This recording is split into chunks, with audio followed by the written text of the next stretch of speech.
Hello, my goddamn chosen one. I just wanna make a video to tell you about how the narcissist controls you. Because for the narcissist, it's all about control. And they have different ways to establish it, to maintain it, or to enforce it, depending on the stage or the demand they are at the moment. All right. So you have to understand that the relationship to a narcissist always goes from an entering point to, um, it's the entering into the relationship, and then it goes towards the discard, towards the end. And first, I want to tell you how they enter your life. And the first way that rather the overt grandiose narcissist uses is they offer you to share some of their grandiose personality, which could be a position in their job, something they have to offer and share with you, maybe a privilege or whatever it is, or a nice car, a nice body, something they want to let you participate in their success, and this is how they get close to you. They will also idealize you, which means they will give you a picture of yourself that is even better than reality, but it's not authentic. And if you are very sensitive, you will feel there's something wrong, there's something fake. But this, you will always feel it when the narcissist approaches you. But because it is a compliment, it is a form of validation in this case, you might just take it and skip over the strange feeling. To make it even more complicated, I give you a term. It's called the uncanny valley effect. Is what makes you wonder, because it is fake, it is not authentic, but your brain tends to skip over it in order to give you a smooth experience. And you're confused, but you just go on because you are not yet awoken and you don't know yet what real the narcissist is all about and what he's doing. So you're a little bit confused, but you go on, even though something feels fake or false about it. Okay. The covert narcissist will have another strategy to come in your life because he has nothing grandiose to offer. This means they will come as a victim. They adopt the role of victimhood. They will say, oh, I made this experience. People were treating me very bad. I had so much bad luck. This and that happened to me. And as an empathetic, good person, you will want to help the person. And this is how they enter your life.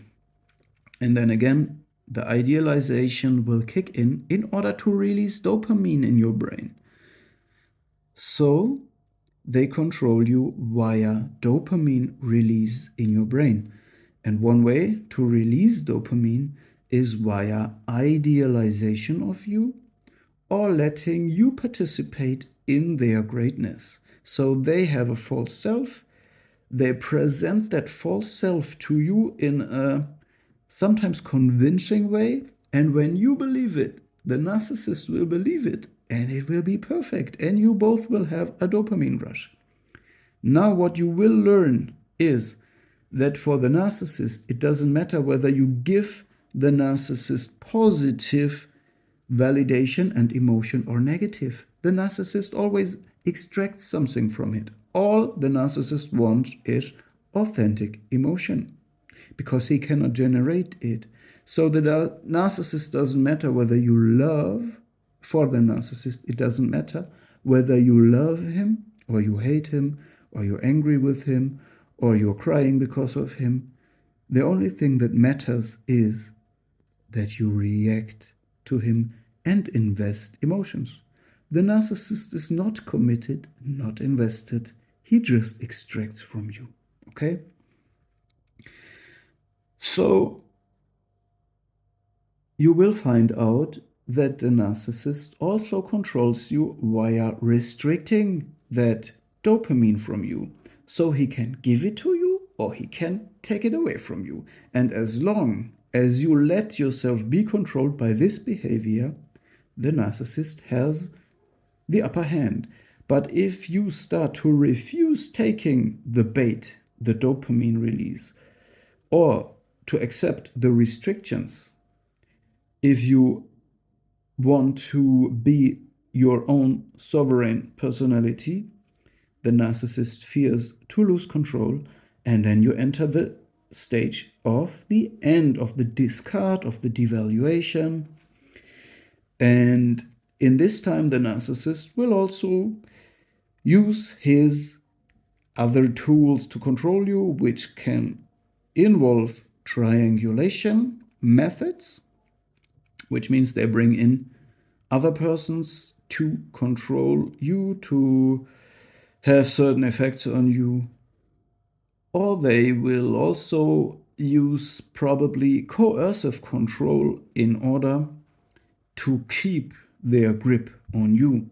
Coercive control means they will try to control every relationship you have besides them, control your finances, control the place you work, and manipulate in the background. While they will try to, in the foreground, when they talk to you, stay as close and as friendly as possible, while in the background they do very bad things, but you should not know them, all right? And this is how they control you and prepare your discard. And they want to make sure that when you're discarded, you have no other relationships, it doesn't look good with your job, your finances will are as broken down as possible, stuff like that. Okay. Yeah, so these are the ways the narcissist tries to control you. They try to they basically also dump you down because the narcissist is all about dopamine himself. And they want to put this level on you. But you can live different. The narcissist cannot live different. This means in order to get rid of that control, to get away from that control, you need to leave the vertical relationship the narcissist wants to force you in by competing about every pointless thing that you're not interested in. So they try to compete over anything, and they try to put their thinking patterns of black and white thinking, of winning, losing, of, all the things you can count, things you can make pictures of, the material world. They try to put all this on you. So in order to get away from this control, you need to go to a horizontal level. You see all the colors of emotions. You can forgive in order to get rid of the toxic grudge. Okay? You need to detach yourself from validation. You know who you are. You don't have to prove it. You know your place in the world. And basically leave the narcissist behind and remember who you are. And it's not about dopamine rush. It's not about this pointless competition. Don't wrestle with the pigs. You have already everything. You're an authentic personality. You have authentic emotions. Don't waste them on a person who just extracts them. The narcissist can only consume it. He cannot generate it. Again, he is not invested and not committed in the relationship. He is only interested in any kind of attention, whether it's positive or negative. He doesn't mind it. So what you have to do, it's a little bit tricky and paradox, but you need to forgive to forget. Go away from this level of thinking. This is the narcissistic thinking. Go back to all the colors that you and your emotions, your authenticity knows. Detach yourself from the validation. Okay, you have everything to lose. The narcissist has already lost everything and lives in a different world. That's my message for you today. Get away from this control. Don't play the game with the narcissist. You're different. And release the grudge.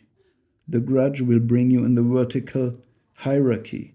You are on a horizontal level.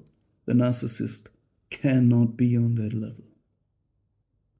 You have to forgive and release the grudge and only allow new relationships based on equality, living in a colorful world, free of narcissists.